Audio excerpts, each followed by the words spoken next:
If you are a Caro-Kann player, I am so happy that this video found you. Every Caro-Kann player in the world needs to know this line. Actually, it is quite embarrassing that I did not, because I've been playing the Caro-Kann for quite a while now.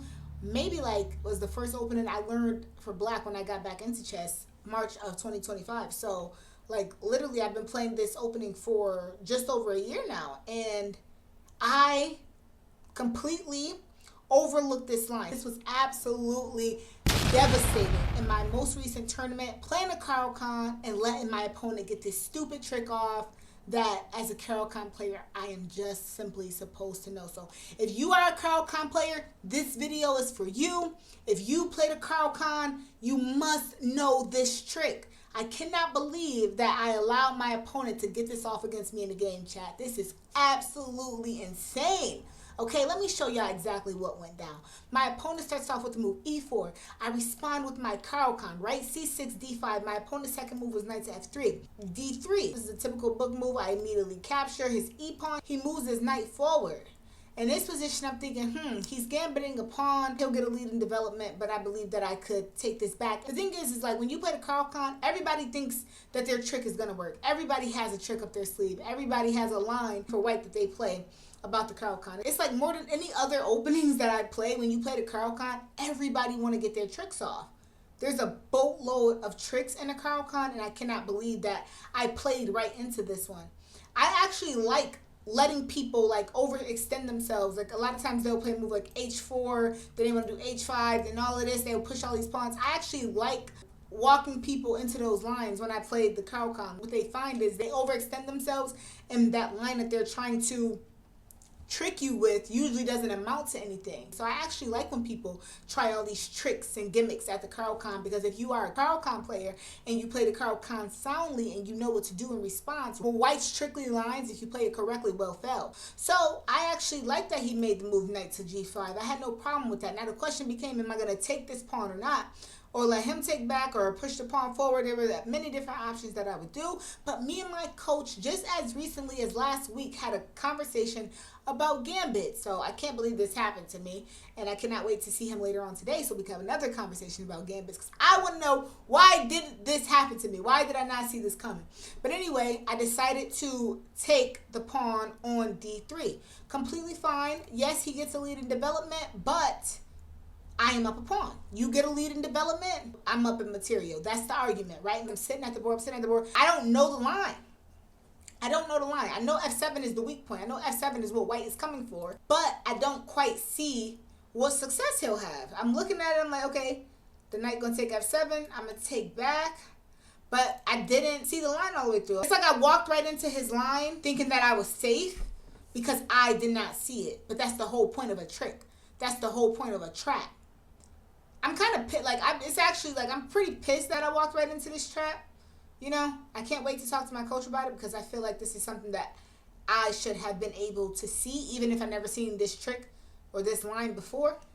So I played a move, knight f6. Absolutely blundering. If you are a Caro-Kann player, guys, please, in this position, do not play knight f6. A typical, normal, developing move out of the Caro-Kann. But in this situation, it is very much incorrect to play, because my opponent proceeded to play knight captures f7. And for the life of me, I'm like, okay, I see it. And for the life of me, I'm like, okay, I'm just going to take back with the king. Where is his checks? How didn't I see that? I didn't see take check. I wasn't looking. Bottom line, I wasn't looking. I couldn't have been, because this is pretty simple. If king takes, obviously, he's going to come and call check. That's a normal tactic. That's not even nothing too deep. You know, it was this position where I didn't see it all the way through.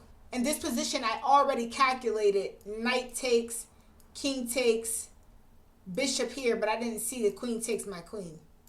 So when he took on f7, I didn't take a second to calculate what happens next if I take, because I already calculated it a move ago. So guys, believe it or not, I played king takes f7, and the next thing you know, my opponent checks me. I take back with the h-pawn, and I drop a queen out of the opening, guys. And in this position, I almost said, I resign. I was so upset at the board that this happened to me. As a Caro-Kann player, I shouldn't be falling into these lines. This happened in an over-the-board tournament. This is pretty embarrassing. How do you just lose your queen out the opening? But on the bright side, okay, on the bright side, although I wanted to say I resign, I said, you know what? I don't resign. Instead, I am going to fight.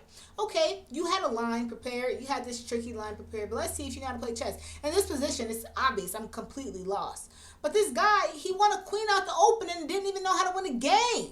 So that made me more upset. I feel like I got robbed. He don't even know how to play chess. He just had this tricky line prepared, okay, which is pretty common. As it turns out, this tricky line out of the Caro-Kann, he just had this tricky line prepared that I didn't know. But guys, just watch how he struggled to win the game. He won a queen. But in material, you're only at +3. So when he took my queen, I counted the material, okay? I have all 4 minor pieces. He only has 2. And then he has 6 pawns and I have 6 pawns. So that brought me some calmness. He's only a +3 in material. Okay, he knew a crazy line. But let's see if he really know how to play chess. Let me see if I can outplay him. Let me see if I could do anything. But in this position, I am lost, right? But it's like he struggled to win the game even after capturing my queen right out the open. It was completely bananas to me. I feel like I got robbed. I feel like a player who obviously isn't stronger even up a whole queen out the open and he didn't know how to win the game, guys. Let's go on and watch it. Let's see how the game unfolds for him. Like, if anybody gets up a queen out the opening, you should be able to castle and get this whole attack going. He had no idea what to do after winning the piece. So that means before the game or at some point in his chess career, he went on YouTube or somewhere and learned this tricky line out of the Caro-Kann, like, and played it when he could. But I guess that's what it is. Like fried liver attacks and all those tricks that people play. I just got to sharpen up on certain tricks and lines out of my openings, right? So, yeah, queen captures d8. I'm like, okay, my opponent just won my queen. I want to resign. But at the end of the day, he's only a +3 in material. But guess what, sir? You're going to need to know how to play chess in order to beat me. You're not just, okay, you're +3 in material. Cool. This position, black is lost. I am lost here. But show me that you could play. Show me that you could actually beat me. Show me you could beat me. And if he didn't win my queen, I would have won his game. If I didn't fall into this line, the way he plays this position is so bad that I know without a shadow of a doubt, if I didn't fall into the line, I would have won this game. But anyway, he picks up my queen. I play bishop to f5. And then my opponent plays queen to c7. And I'm like, okay, you're up a full +3 points in material and you're still going after material? You still think you need material to win a game? When he played the move queen c7, I'm like, okay, I know he don't really know what he's doing. He don't really know how to capitalize. It just wasn't a good move. What he's doing is he's still going after material to win his game. He already got the material that he needs. He needs to be developing and getting his king safe, but he's not doing that. So guess what? You're going to have a hard time beating me, even though you're a full +3 up. That's like banging up a full piece out the position, right? So I play knight at b to d7. Then my opponent, of course, captures more material with his greedy self. I'm like, I hope you feel good about this. I hope you are well fed. You're so greedy. Then I play rook to d8. But obviously, guys, I'm fighting back from a completely lost position. I just got to do what I could do. He takes another pawn. I'm just at the board like, okay, all right. So right now, guys, he's a +5 in material. He's just eating material. But I'm like, you know what? That's fine. I'm going to at least try to use these pieces in attack against your king, since it's right in the center of the board looking at me, right? And then I play the move e6, just again more developing moves, trying to develop my dark square bishop and get my rooks protecting one another. Then my opponent develops his bishop to e3. Then I play the move knight to e5, looking at the queen here. Then my opponent plays queen to c7 check. In this position, I was figuring out how should I go about it. Should I play bishop to e6? But I couldn't play that because the knight is hanging. So I had to protect both the knight and the rook. And then I got nervous for a second. I'm like, how is this possible? This can't be possible. I'm in check and these two have to protect each other. This is just impossible because he's making bad moves. He can't get all of this out of this position, and I know it. And then I played the move knight to d7, and then my opponent, he sits there for a second. He did not take the rook because the thing is, if you take the rook, then I get this check off, and guess what? I get my queen back. So it's like, okay, you want to keep playing, you want to keep trying to come at me, taking all these pieces, but you're not doing the things that you're supposed to do in your camp. So anyway, I play knight to d7, and then my opponent plays the move c3. Just another, defensive move. How you playing defensive moves and you are up a full +5 out the opening? You want a queen for 2 pieces and 2 pawns, and you're playing defensive move like this. And I'm like, okay, He's not that strong of a chess player. He just knew a line that I didn't know. And that is why I am bringing this video to you guys. If you are a Caro-Kann player, I'm going to run it back. I'm going to show you guys it again at the end of the video, but make sure you know this line so that you don't fall victim to this. But anyway, my opponent plays the move c3, a defensive move. Well, he's a full +5 in material. Absolutely insane. So then I play the move bishop to e7. Now I got my rooks looking at each other. I'm completely lost. Again, guys, I know this, but I also know that he doesn't know how to play chess. Because if he did, he would have been castled a long time ago so that he could seal the deal in this attack that he has, but he hasn't. So he doesn't know what he's doing. So then he plays the move knight to d2. Then I play the move knight to d5. Looking at his queen, he picks up another pawn. And I'm like, yeah, because material is what you need to win this game. Then I play the move knight takes. Now, in hindsight, you know, at the board, guys, in this situation, I'm just trying to get down here. I'm trying to get to this king. I'm trying to just use my pieces to attack his king side. But at the end of the day, I am down in material. So a move like knight captures the bishop just isn't ideal. And I knew this all at the board. I'm like, man, I want to get this king side attack going. You know, I'm just trying to fight back from a completely lost position. And I want to get this king side attack going. However, it's not smart if you are down material to be trading off pieces.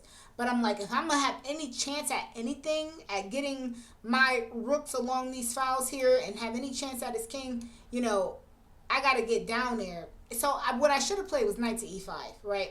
But instead, I played the move knight captures e3. Not the worst move in the world. It's just the fact that I'm down material. I shouldn't be trading more pieces off the board. I need as many pieces as possible in order for my attack to work. Queen captures e3. I'm like, okay, queen captures e3, not the worst move in the world. He took with his queen. But do you guys see how he's up in material, yet he's responding to me? He the one up in material, yet he's making defensive moves like c3. Yet he's responding to me attacking him, okay? He's taking more material. I'm snatching. He bringing his pieces back home. He's supposed to be dominating his position, and he's just simply not. You know what I mean? He's just not. Then I play the move bishop to c5. Okay, looking at the queen there.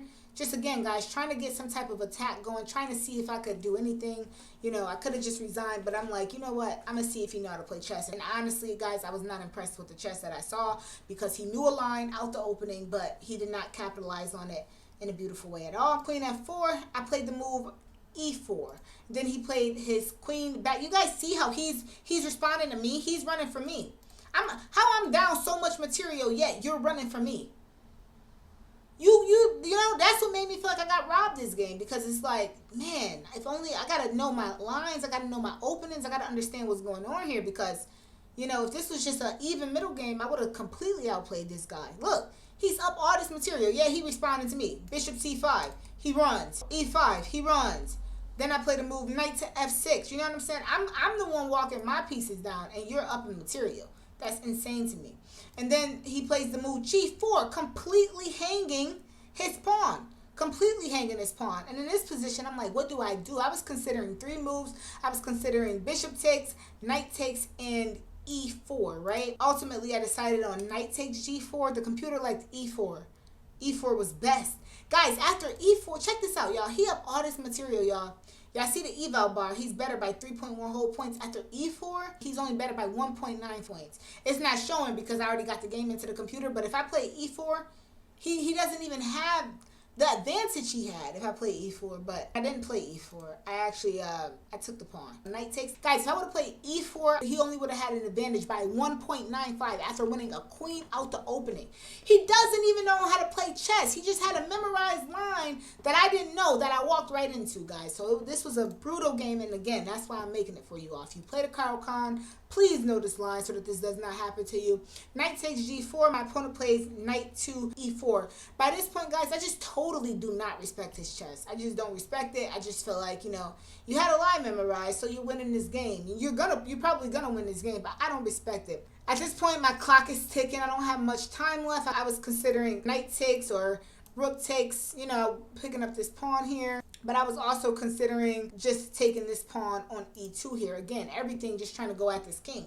So I ultimately decided to just take knight f2. In this position, the computer suggests bishop to e7. I'm already lost. The thing is, I'm already lost. I have to go all out on the attack. If I don't go all out on the attack, then I'm just What? Let him make me? No. So I play the move knight captures f2. He takes back, my bishop takes, and then his queen takes. Now he's a +7 in material. But at this point, guys, again, I don't respect his chess. He's hanging here, and I'm coming at him. I don't care. I'm already lost. I gotta do what I could do. I play the move rook at h to e1, just get my rook vis-a-vis the king there, and then he plays his rook over. Then I play the move e3. He caused this check. I drop my king back, and then he brings his rook over. I take, his king takes, I push forward. Now, I don't know what happened after this. My score sheet stops at this point because I had got less than like 3-4 minutes with my time, but the reality is something happened where like he brought his rook here. Again, he's playing defense. He was winning, completely winning out the opening. He's responding to me. And how do you have less time on the clock than me with your opening line self? I just don't respect the way he played the game at all. Let me run this back one more time because I need you to know this line. If you play the Caro-Kann, you must know this line, okay? If they try to get this trick off, do not fall for it. He plays e4, c6, knight to f3, d5, d3, I take, and then he gambits a pawn. There's nothing wrong with taking that pawn if you want to take it, but then after bishop takes d3, you cannot just play your normal developing move knight f6 or, you know, getting your bishop somewhere. You can't play that. What you have to do is you either have to play knight at b to d7, which stops it, or you have to play queen to c7. Okay, guys, let's look at the first option, which is knight to d7. This is the #1 computer recommended move. After queen to d7, then obviously he cannot take here because after he takes, he simply loses a piece because after bishop here, you can just take back, and guess what? The knight blocks you winning my queen. So knight to d7 works, and then you just play from this position, right? Okay, and then your second option in that position, after bishop takes d3, you could choose to play knight to d7, which stops this trick from working, or you could play queen to c7 because now if he takes, king takes, and then he comes with this check, you just take. And again, there is no queen to snatch, guys. So that is the trick, okay? I hope you guys took some value from this video. Do not fall for this line if you are a Caro-Kann player. e4, c6, knight f3, d5, d3, pawn takes, knight to g5. You can take the pawn. You can accept the gambit pawn, but just know what to do in this position here. A normal development move is not the key. You have to go knight to d7 or queen to c7. Okay, guys, I hope this helps you out. If you're a Caro-Kann player, this is what happened to me. This was round 1. I was really, really ticked off. I felt like somebody stole my lunch money because it was just a situation where he was not a good player in the way he finished his game. However, he got this game because he knew a line, and I just felt like, you know, I lost to a much weaker player. But that's what happens if you don't know your openings and know them well. This is a gift to all Caro-Kann players out there. Thank you so much for watching this video, and I will see you in the next one.